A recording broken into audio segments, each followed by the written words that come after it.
Kaiju movies take incredibly terrifying scenarios and usually make them into exciting action flicks. Like, if you actually saw a 50-meter monster plow through the downtown core of your city, you'd probably involuntarily fill your trousers. But when it's all part of a fun on-screen destruction fest, it doesn't end up being all that scary. However, there are some monster movies that end up being really scary in their own right. By either reframing the whole experience, like how Cloverfield approached it, or by introducing a really freaky monsters, some Godzilla movies end up feeling more horrifying than the rest. So today we're going to count down the top 5 scariest Godzilla horror movies. Let's get started. Coming in at number 5, we've got Godzilla vs. Biollante. You might think that a rose isn't that scary. They're pretty, fragrant, and will only hurt you if you're not careful.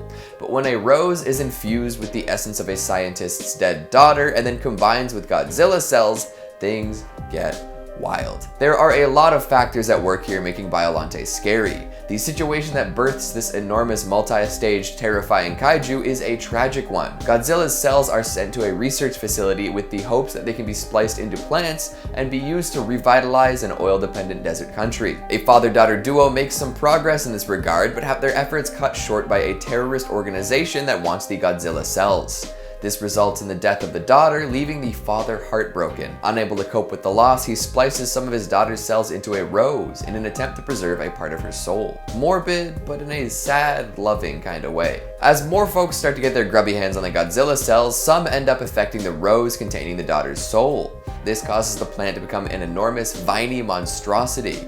But at first, it still looks mostly like a plant. That's just the beginning though, as Biollante quickly mutates into one of the coolest, craziest, and scariest looking kaiju out there. And its scream is absolutely blood-chilling, reminiscent of a wailing child in a rose form and getting deeper and more kaiju-like once transformed into her beast form. While the movie itself might be a pretty classic kaiju flick, with human politics playing out against the battles of giant creatures, the monster itself is timeless and iconic, and pretty dang freaky if we're being honest. Kaiju like Biollante don't go down in history for nothing after all. This was just the beginning for this floral freak too, as after the glowing orbs rise up to the sky and the credits roll, Biollante continued to impact the Godzillaverse. She would end up being part of the reason Space Godzilla exists and makes plenty of appearances in video games and comics. Plus, Biollante bears a striking resemblance to another killer plant. Can anyone guess which one? On 3, 2, anyone? Coming in at number 4, Godzilla vs. Hedorah. We started with plants, so let's move on to some more environmentally detrimental creatures. Yeah, baby, it's time for some sludge. Originating as a microscopic origin from space, Hedorah finds plenty of nutrients in Earth's pollution. Folks should be happy with this development, as it could prove to be a solution for all the toxic waste out there. Just get Hedorah to eat it, right? Well, this kaiju to be doesn't just dispose of the waste and leave everything hunky-dory, it grows to massive proportions and causes further destruction. Man. After absorbing plenty of pollution, Hedorah becomes enormous, poisonous, and starts secreting acid. Definitely terrifying. More than any other kaiju, this one causes some truly terrifying destruction. It's not all explosions and rubble, it's noxious, corrosive acid. Thousands of people get melted down to skeletons in mere seconds. The poisonous gas it puts out suffocates people, and it proves to be quite the opponent for Godzilla. The first fight between the two monsters is an easy win for Godzilla, but when Hedorah comes back in its flying saucer mode, things get rough. Hedorah is almost unstoppable once this happens. The rematch between Hedorah and Godzilla is a rough one, to say the least. Hedorah flies around, absolutely slapping Godzilla around for a while as humanity helplessly watches on. Hell, most of the folks still alive at this point decided to throw an end of the world party because they couldn't see any way out. If the physical embodiment of humanity's wastefulness and toxicity was going to annihilate them all, they were going to do their best to go out on a high note. But during this lavish celebration at the end of days, Godzilla decided to take that final swing at the sludge beast. Thankfully, a few revelers caught on too, overlooking their slow descent into the abyss long enough to realize that if they dried this goop creature up, Godzilla might stand a chance. After Godzilla loses an eye, has its hand reduced to bone, and is almost drowned in sludge, humanity decides to step in. They put together some giant electrodes and zap Hedorah until it dries up. This gives Godzilla the upper hand for the first time, but even then Godzilla's pretty upset with humanity as a whole. Sure, they helped solve the problem, but Hedorah existed thanks to their waste in the first place. It's hard to see a creature born from our carelessness and not feel a little anxious about the future, eh? Coming in at number 3, Dogora. While not technically a Godzilla movie, it does make an appearance in Godzilla Planet of the Monsters, so we can kind of include it. This is a classic kaiju flick made by Toho, and we'll give it a pass. Plus, it leans on the Lovecraftian side of things and features some outrageous monster design and sounds. It's an enormous space jellyfish that draws power from carbon-based minerals. So it sucks coal and diamonds up into the sky, causing plenty of confusion and chaos down on Earth. Just imagine looking up into the night sky and witnessing something like that. Like many Toho kaiju, you can't take this thing out easily. At first, a barrage of explosives seems to do the trick, but then Dogora returns with a vengeance. It takes a hefty dose of wasp and bee venom to finally solidify and crystallize this enormous sky creature, causing enormous boulders of hardened bits to fall down from the sky. There's just something about the almost omnipresence of this creature that makes it creepy to look up and wonder about. Coming in at number 2, Godzilla vs. Destroya. The name of this kaiju should tell you all you need to know, right? It is going to mess some people up. Destroya. Good lord. Another mishap thanks to human carelessness. As Godzilla's nuclear heart threatens to melt down, the oxygen destroyer is discovered to have mutated a bunch of ancient creatures at the bottom of the ocean, who come together to create an enormous, flying, hateful force.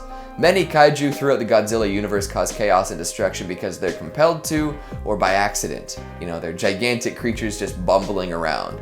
Not Destroya. This one knows exactly what it's doing and takes pleasure in bringing untold amounts of pain and death. Hell, it even kills Godzilla Jr. right in front of Godzilla.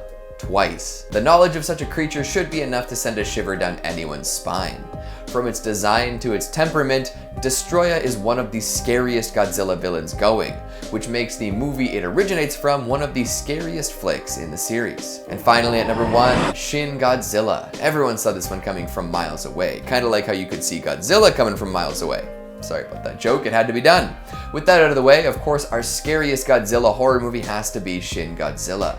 This totally new approach to kaiju movies took folks by surprise when it released back in 2016. They reset the clock on Godzilla, introducing us to a world where nobody had ever heard of such a creature. Then, a horrific, bug-eyed beast takes to the streets and causes untold chaos. It's hideous, it's destructive, and it evolves right in front of everyone's eyes. Thankfully, it returns to the ocean after overheating.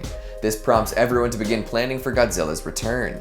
The threat of thermonuclear weapons is brought up, and after Godzilla returns, the timer is set. Figure out a way to deal with this beast, or get nuked. Oh boy.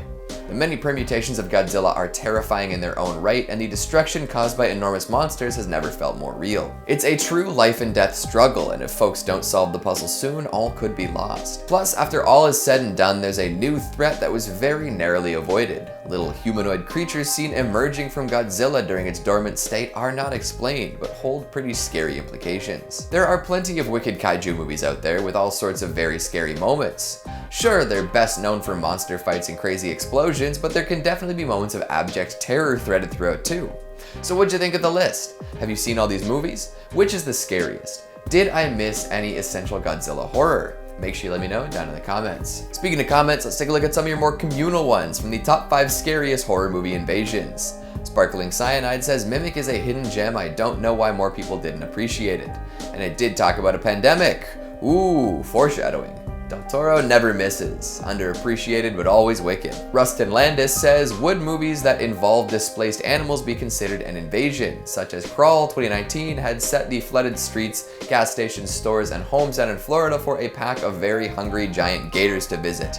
Interesting point. Invasive species definitely count towards invasions. Carmilla says dimensional cosmic horror invasions like The Mist 2007 are a personal favorite of mine. Ah, that's a category I missed last time. You get it? Missed? Good call. Mcron says, IMO, the worst horror movie invasions are the glut of cheap B-movies invading our media lol. B-movies are a time-honored horror tradition, you'll never get rid of them. And JC Davis says Dark Skies was boring, I kept falling asleep, had to watch it 4 times before finishing it. It just sounds like you could use some extra rest. Take care of yourself. And that's all the time we have for today. I'm going to tap dance on the 3rd rail. Thanks for watching, and I'll see you next time. Coming in at number 4, we've got Godzilla vs. Hedorah. Hedorah? Hedorah. Hedorah. truly terrifying destruction. Oh, excuse me.